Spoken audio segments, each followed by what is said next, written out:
guys, this is Krishna and you are welcome to my channel Learn English with Krishna ma'am.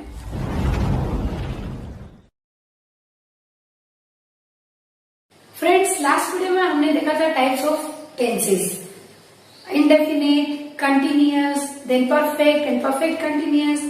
Okay, अगर आपने वो video नहीं देखी है तो डिस्क्रिप्शन में लिंक दी गई है, आप वीडियो जरूर देख लीजिए. Okay, let's start. तो आज हम लोग सीखने वाले हैं इंडेफिनिट टेंस. इंडेफिनिट जैसे कि इसे हम इसे सिंपल टेंस भी कह सकते हैं. ओके, और ये जो है किसी हैबिट को होना बताता है. हैबिट को होना जैसे कि जो हम ऑलमोस्ट रेगुलर वे में वो काम करते हैं.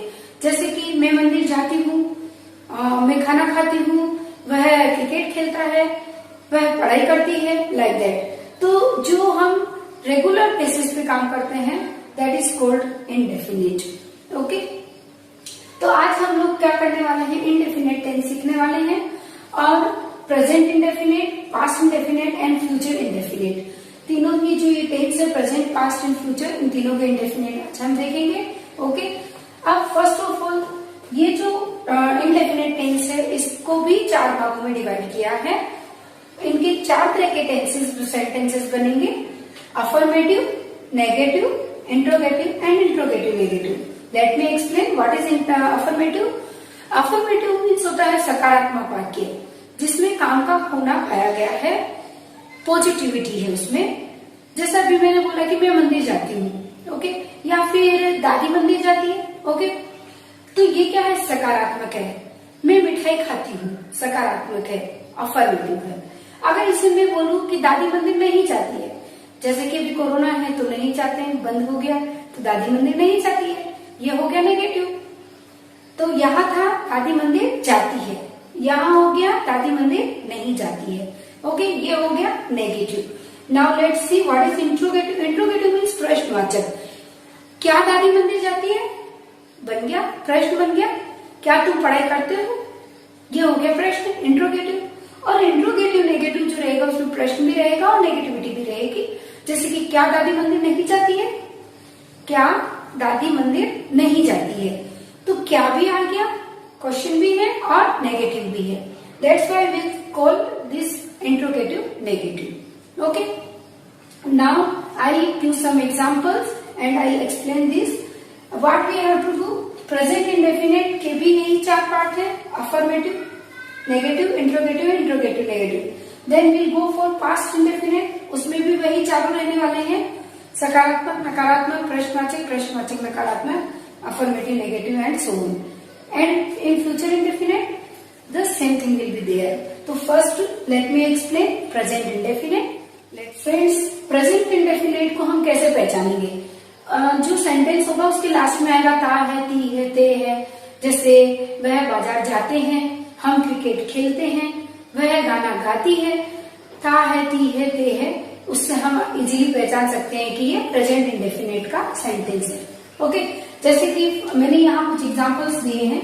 मधु गाना गाती है, ती है, इसकी जगह हम लिख सकते हैं वह गाना गाती है, वह गाना गाता है. अगर वो ही है तो ही, और गर्ल है तो शी. ओके, अभी हम फुटबॉल खेलते हैं, ते हैं, खेलते हैं. ता है, ती है, ते है, ये इसकी पहचान रहेगी. इजीली वी कैन रिकॉग्नाइज, है ना, कि ये इसका प्रेजेंट इंडेफिनिट का सेंटेंस है. ओके, अभी देखो हमने क्या लिखा, मधु गाना गाती है, मधु सिंग्स सॉन्ग. अभी मधु क्या है, मधु हो जाएगा यहाँ पर सब्जेक्ट, क्योंकि गाना गाने का काम कौन कर रहा है, मधु. तो मधु यहाँ पर हो गई सब्जेक्ट. सिंग ये हो गई verb. What is this, it's verb. यानी कि मधु क्या काम कर रही है, गाने का, सिंगिंग. ओके, और सॉन्ग ये हो जाएगा ऑब्जेक्ट. ऑब्जेक्ट यानी कि मधु गा रही है, क्या गा रही है, गाना. ओके, तो ये जो काम करने वाला है वो हो जाएगा सब्जेक्ट, और जो काम किया जा रहा है हो जाएगा वर्ब. और मधु सिंग्स सॉन्ग, मधु गाती है, क्या गाती है, ऑब्जेक्ट. तो इसे हम कहेंगे ऑब्जेक्ट. यानी इन शॉर्ट वी कैन से जो काम करता है वो सब्जेक्ट, जो काम किया जाता है उसके थ्रू क्या काम किया गया वो वर्ब, और उसका इफेक्ट किस पर पड़ रहा है दैट इज ऑब्जेक्ट. ओके, अभी इधर भी यही, वी प्ले फुटबॉल। वी क्या है? सब्जेक्ट, हम play verb and football its object. हम फुटबॉल खेलते हैं, तो फुटबॉल खेलने का काम कौन कर रहे हैं? हम, वी, इट इज सब्जेक्ट। हम खेलते हैं, क्या खेलते हैं? हम क्या कर रहे हैं? खेलते हैं। ओके, तो ये हो गई वर्ब, खेलने का काम कर रहे हैं। और हम खेलते हैं, क्या खेलते हैं? Football, it is object. तो हर सेंटेंस में, जैसा कि मैंने लास्ट वीडियो में भी बताया था, हर सब्जेक्ट सेंटेंस में हमें लगेगा सब्जेक्ट में वर्ब एंड ऑब्जेक्ट। ओके, तो ये हो गया। अभी इसमें हमने ये देखा कि ये जो है ये प्रेजेंट इंडेफिनिट के, जैसा कि मैंने 4 पार्ट आपको बताए थे, affirmative, negative, interrogative and interrogative negative. तो ये है अफर्मेटिव, वह मधु गाना गाती है। ओके, अभी आप यहाँ पर देखेंगे कि इसमें एस का यूज हमने किया है। अब ये एस यहाँ कब आएगा? इसका एक रूल है, जब यहाँ पर सब्जेक्ट जो है अगर ये सिंगुलर है तो हमें वर्ब के साथ एस या ईएस का यूज करना है। अभी आप इसका स्ट्रक्चर ऐसे बोल सकते हैं, subject plus verb plus s es plus object. तो अभी देखिए, जब अगर ये सब्जेक्ट जो है, अगर सब्जेक्ट सिंगुलर है then we have to use s es, और अगर प्लूरल है तो हमें एस ईएस कुछ भी नहीं लगाना। जैसा कि यहाँ देखो आप, वी है तब हमने यहाँ एस ईएस कुछ भी नहीं लगाया, और यहाँ पर मधु सब्जेक्ट सिंगुलर है तो हमने एस ईएस लगाया। ओके, अब सिंगुलर क्या है और प्लूरल क्या है? सिंगुलर क्या होगा? ही, शी, इट एंड नेम। कोई भी नेम जो रहेगा ये सब क्या हो जाएंगे? Singular. And I, we, you and they, ये सब हो जाएंगे प्लूरल।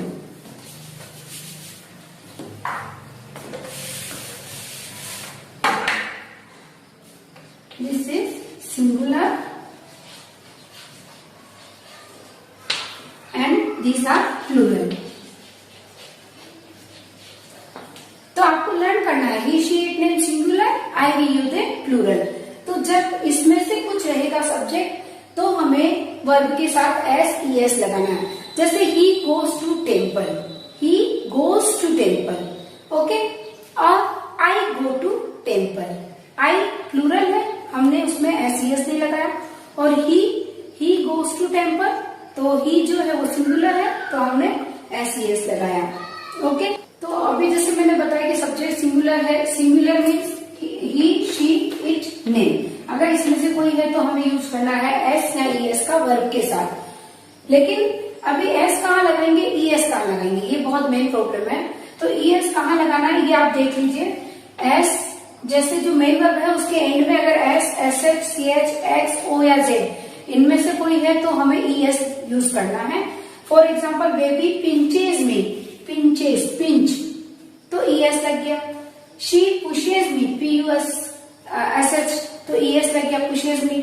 और ये कब लगेगा ईएस? जबकि यहाँ का सब्जेक्ट सिंगुलर है। अगर यहाँ पर आता है कि जैसे हमने कह दिया यू पिंचेज मी, तो रॉन्ग हो गया, यू पिंच मी। ओके, और अगर यहाँ पर मैं कहूँ they pushes me, this is also wrong, they push me. तो अगर सब्जेक्ट प्लूरल है तो कुछ भी नहीं आएगा, एस ईएस का हमें यूज नहीं करना है। Okay, got it? Okay friends, अभी अपन ने देखा कि मधु गाना गाती है, ये हो गया अफर्मेटिव। अब हम इसे नेगेटिव बनाते हैं, मधु गाना नहीं गाती है। ओके, हम फुटबॉल नहीं खेलते, तो ये बन गया negative. Madhu does not sing song, तो अब इसमें क्या आया? Does not. देखो, मधु सिंग सॉन्ग हमने पहले लिखा था, अभी हम लिख रहे हैं मधु डज नॉट सिंग सॉन्ग। तो सब्जेक्ट एज इट इज रह जाएगा, ऑब्जेक्ट भी एज इट इज है, और वर्ब जो है ये भी एज इट इज है, बट हमने इसमें एस या ईएस का यूज नहीं किया है। तो इसका एक रूल ये है कि जब ये डज और डज नॉट का यूज आ जाएगा तो हमें एस ईएस नहीं लगाना है, चाहे सब्जेक्ट सिंगुलर हो या प्लूरल हो। प्लूरल है तो हमें वैसे ही नहीं लगाना है, बट अगर सब्जेक्ट सिंगुलर है फिर भी हमें एस ईएस नहीं लगाना है, क्योंकि यहाँ डज नॉट आ गया। Okay, got it? अभी देखो, we do not play football, यहाँ पर हमने क्या लगाया, मधु के साथ हमने लगाया डज नॉट, और यहाँ वी के साथ हम लगाए डू नॉट। इट मीन्स जब सिंगुलर होगा सब्जेक्ट तो उसमें हम डज नॉट लगाएंगे, और अगर सब्जेक्ट प्लूरल है तो हम उसमें डू नॉट लगाएंगे। ओके, डज नॉट को जब हम लिखते हैं तो इस तरह से हम डजंट बोलते हैं। जो स्पीकिंग इंग्लिश होगी then we can say we don't play football, Madhu doesn't sing a song. Okay, like that. तो doesn't and don't. Okay, now इसका ही हम इंट्रोगेटिव देख लेते हैं। मधु गाना नहीं गाती, ये हो गया नेगेटिव। अब क्या मधु गाना गाती है, क्या क्वेश्चन बन गया, क्या मधु गाना गाती है? तो ये जो डज है ये उठकर आ जाएगा आगे, डज मधु सिंग सॉन्ग। और ये जो है इसे हमें यहाँ से हटाना है क्योंकि अभी क्वेश्चन बन रहा है। तो हम क्या बोलेंगे, मधु के आगे डज लाना है, does Madhu sing song. See here, does Madhu sing song. Does जो ये है, ये डू और डज जो है वो सब यहाँ सब्जेक्ट से पहले आ जाएंगे। ठीक है, तो ये do does then subject then verb and object, same thing रहेगी, सिर्फ ये आगे आ गया तो बन गया इंट्रोगेटिव। अब हम बात करते हैं इंट्रोगेटिव नेगेटिव, यानी कि प्रश्नवाचक भी है और नेगेटिव भी है। तो उसमें क्या हो जाएगा, ये डज जो यहाँ आया वो तो एज इट इज रहेगा क्योंकि वो क्वेश्चन भी है, डज मधु, और ये नोट भी यहाँ रह जाएगा। क्या मधु गाना नहीं गाती है, क्या, तो डज आगे आ गया, डज मधु, और यहाँ हमें क्या लगाना है, नोट। यहाँ हम सिर्फ नोट लगा देंगे तो बन जाएगा does Madhu not sing song. Okay, हम फुटबॉल नहीं खेलते हैं, नेगेटिव। हम फुटबॉल खेलते हैं, अफर्मेटिव। हम फुटबॉल नहीं खेलते हैं, नेगेटिव। क्या हम फुटबॉल खेलते हैं, क्वेश्चन बन गया।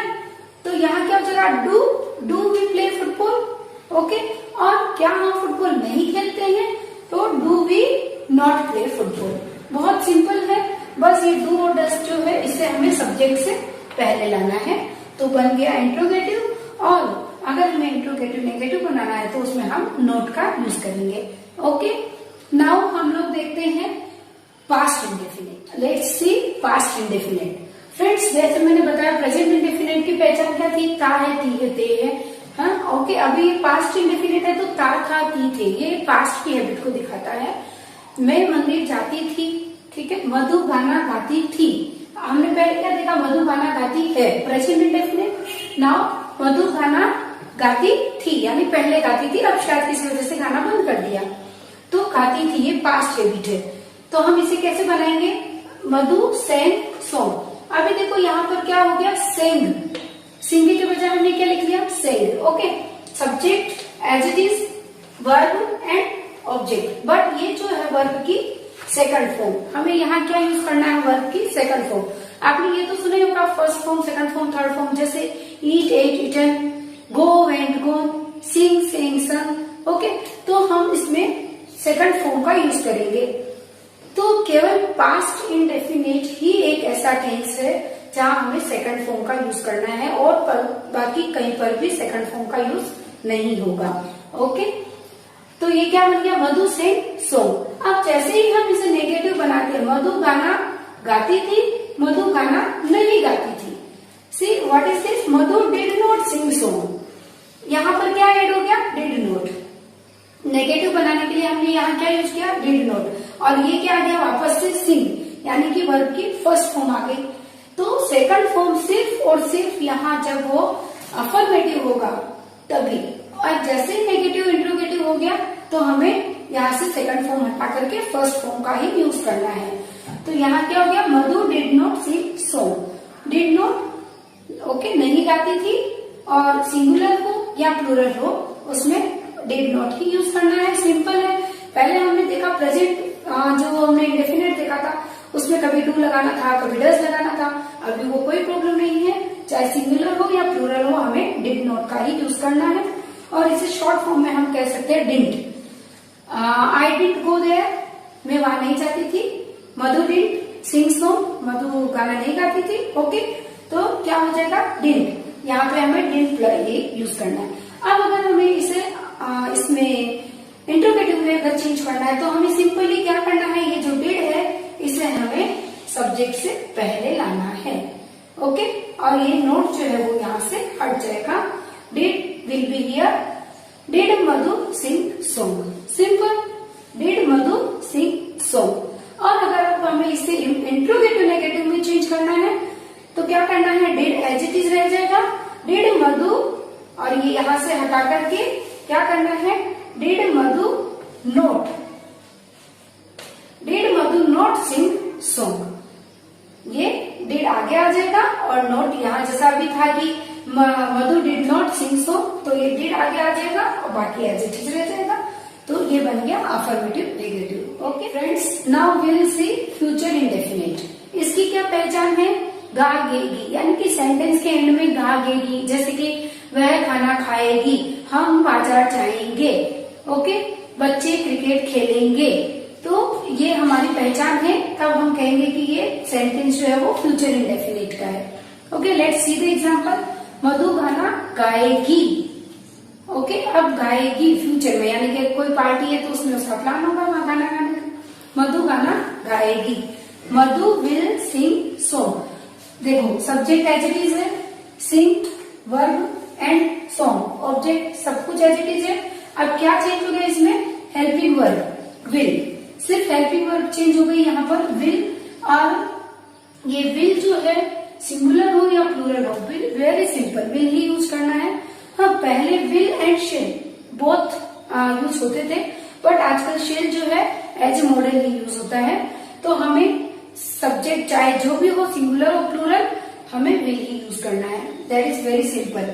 मधु विल सिंग सॉन्ग, अगर इसकी जगह मैं आई लिखूं, I will sing a song, she will sing song, he will sing song, okay, तो सब्जेक्ट कुछ भी हो, कोई टेंशन वाली बात नहीं है।